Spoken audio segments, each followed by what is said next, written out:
口豊彦、27歳。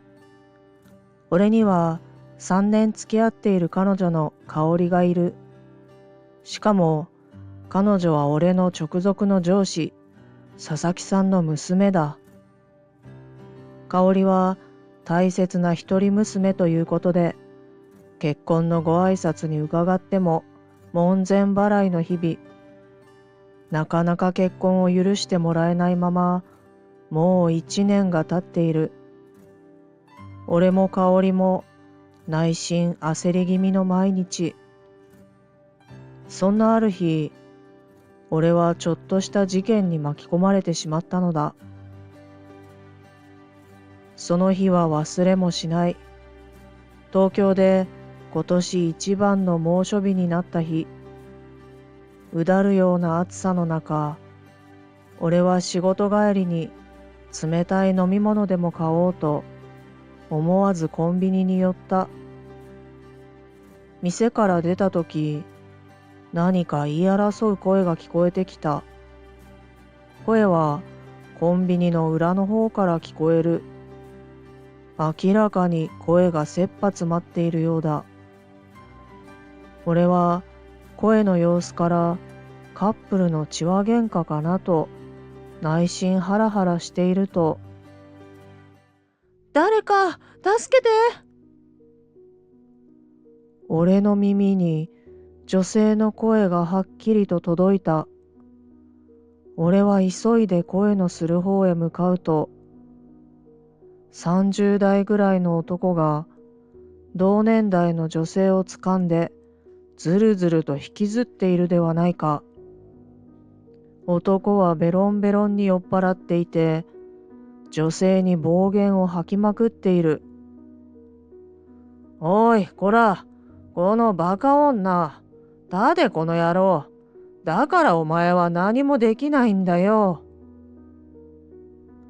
俺は止めに入ろうとするも、逆に男が俺につかみかかってくる始末。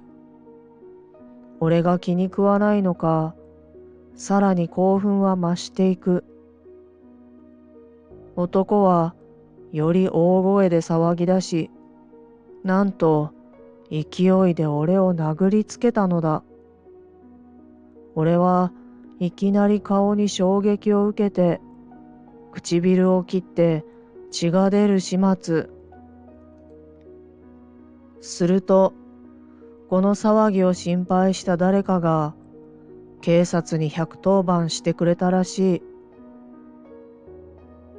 パトカーのサイレンが聞こえてくると、男は俺に暴言を吐いて、女性を突き飛ばして逃げていった。女性は極度に緊張していたのだろう。男がいなくなった途端に力を失ったように倒れ込む。俺は思わずそばに駆け寄り、抱きかかえるようにして女性を支えた。薄暗くて彼女の表情はよく見えなかったが、顔にあざがあるのが見える。恐る恐る彼女の名前を聞くと、伊藤愛子さんだと名乗った。パトカーの音はコンビニの前でピタリと止まり、警察官2人が出てきた。警察官は女性を見ると、すぐに救急車を手配。俺の唇が切れた箇所は、コンビニの店員さんが好意で処置をしてくれた。そして、俺の出番はここまでかと立ち去ろうとすると、愛子さんの気持ちの消耗が激しく、俺が代わりに一通りの事情を話すことに。なぜか俺はパトカーに乗せられて、警察署に連れて行かれ、書類に俺の名前や住所を書いた。すべての聴取が終わり、警察署を出ると、なんと21時を回っているではないか。なんで俺がこんな目に。いいことしたはずなのに、踏んだり蹴ったりの一日だった。でも俺には愛子さんを見て見ぬふりをすることは絶対にできなかった。だから今日のことはしょうがない。俺はせめてもの自分へのご褒美にと、ちょっといいビールを一本買って帰った。次の日、俺が会社へ行くと、なんだかみんなが俺を指さして、ひそひそ話。俺の口元の絆創膏が誰かとトラブルになったように見えるのか？俺は事情を説明しようと同僚たちに話しかけようとしたとき、上司の佐々木さんからいきなり呼び出された。なぜだか佐々木さんはイライラしていて、俺は嫌な予感しかない。佐々木さんは会議室に入るなり、お前聞いたぞ。昨日警察に捕まったそうだな。一体何をやったんだ？と、俺を怒鳴りつけてきたのだ。どうやらパトカーに乗っている俺を会社の誰かが見ていたらしい。もしかして俺が加害者だと勘違いされているのか？俺は慌てて、佐々木さん、違うんです。実はあの時は、と昨日の状況を説明しようとした時、受付から会議室の俺たちに電話が入った。佐々木さんが応対する。はい、私です。田口ですか？ここにいますけど。え、警察がですか？今すぐ下へ向かわせます。佐々木さんは電話を切ると、俺にすぐに受付のブースへついてくるようにと言った。さっき警察って言ったよな。もしかして俺が今度は捕まるのか？俺は気が気ではなかったが、佐々木さんと受付へ。なんと、警察官が俺を待っているではないか。思わず俺は縮み上がった。警察官は佐々木さんと俺を見ると、田口豊彦さんですよね。昨日はご協力をありがとうございました。おかげさまで伊藤愛子さんを無事、親族の方に引き渡しできましたよ。そう言うと、頭を深々と下げた。そしてさらに続ける。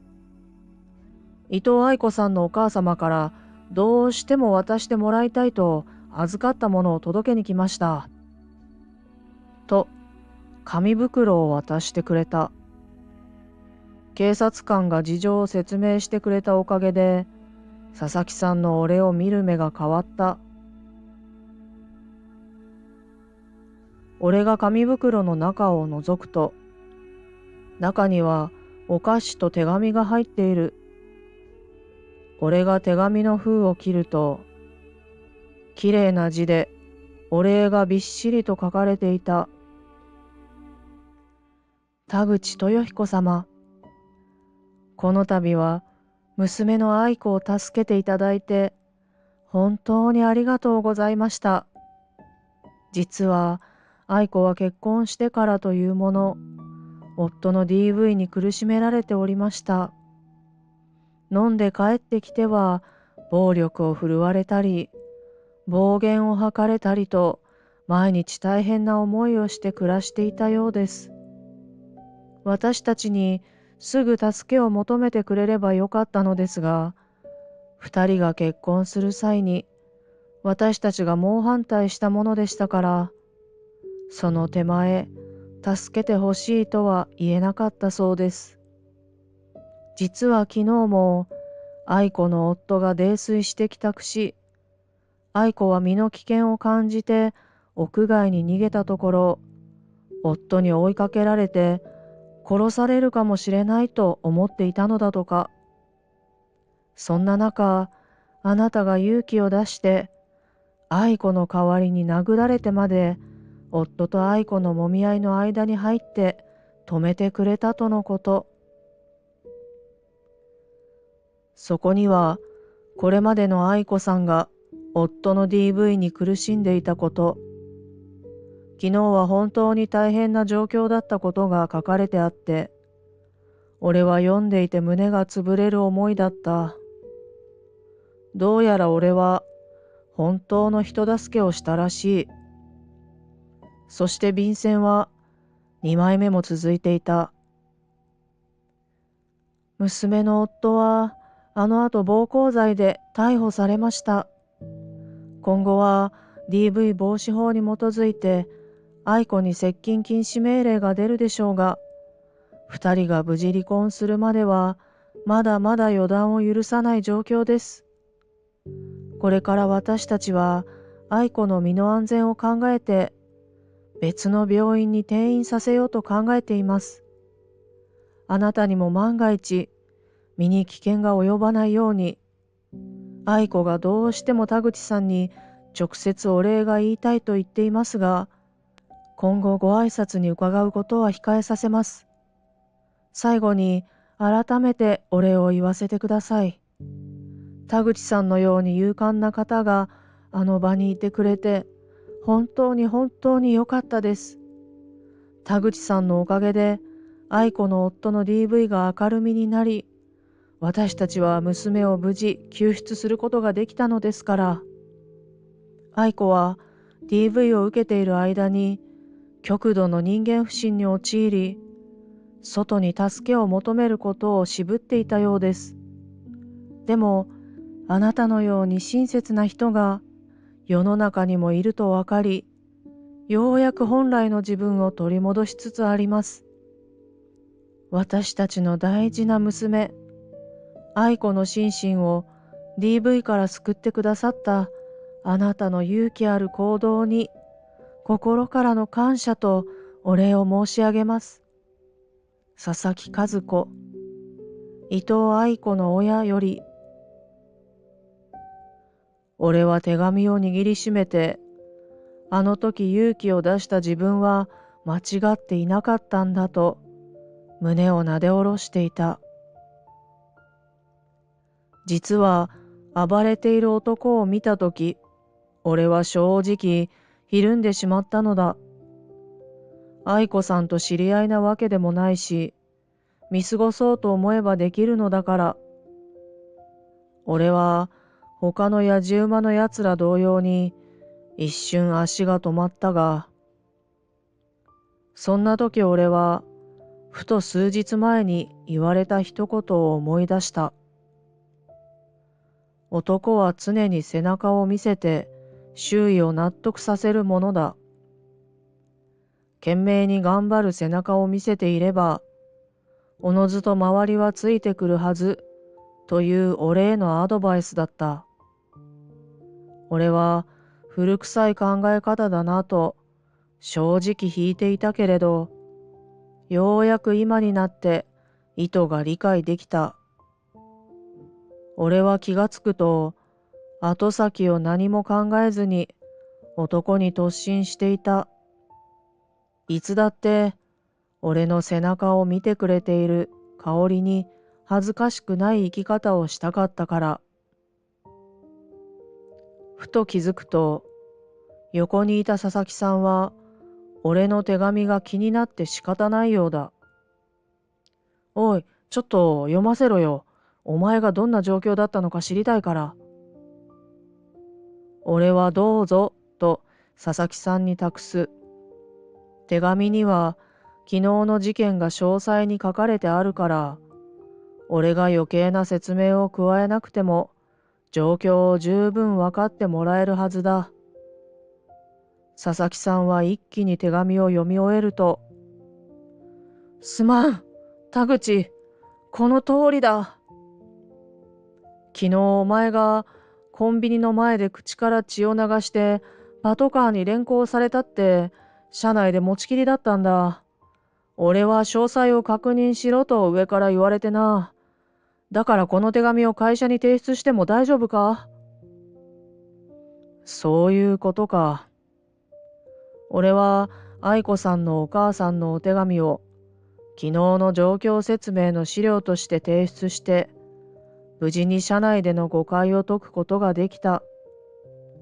あれよあれよとトラブルに巻き込まれて本当に大変だったが、愛子さんが無事で本当によかった。そう思っていた矢先に、俺にも思わぬ嬉しいハプニングが起きたのだ。それから数日後、俺は佐々木さんの家に呼ばれた。あれだけ拒まれていたのに、一体どんな風の吹き回しだろう。緊張している俺と香織に、佐々木さんはこう切り出してきた。先日のトラブルの時は、君のことを誤解していて申し訳なかったな。あの件で僕は、君の人間性と男らしさを見せてもらったよ。君であれば安心して香りを託せる。どうか香りをよろしく頼むな。そう言うと、俺に頭を下げてくれたのだ。俺は慌てて、佐々木さん、どうか頭を上げてください。実はトラブルに巻き込まれた時に、男は常に背中を見せて周囲を納得させるものだと、以前佐々木さんがおっしゃってくれた言葉が僕を突き動かしてくれたんです。だからこれからも僕はこの教えを守って精一杯香織さんをお守りします。この度は結婚をお許しいただいて本当にありがとうございました。香織も泣いて喜び、こう言った。お父さん、結婚を許してくれて本当にありがとう。私たち絶対に幸せになります。お母さんもずっと私たちのことを応援してくれてありがとう。ふと見ると、香織のお母さんも人目をはばからずに泣いているではないか。聞けばずっと俺たちがお似合いの二人であることを佐々木さんに進言してくれていたらしい。こうして俺と香織はようやく結婚へと舵を切ることができた。どんな時でも勇気と誠実さを持つこと、それが男としてとても大切なことなんだと、俺は今回の一件で教えてもらったのだ。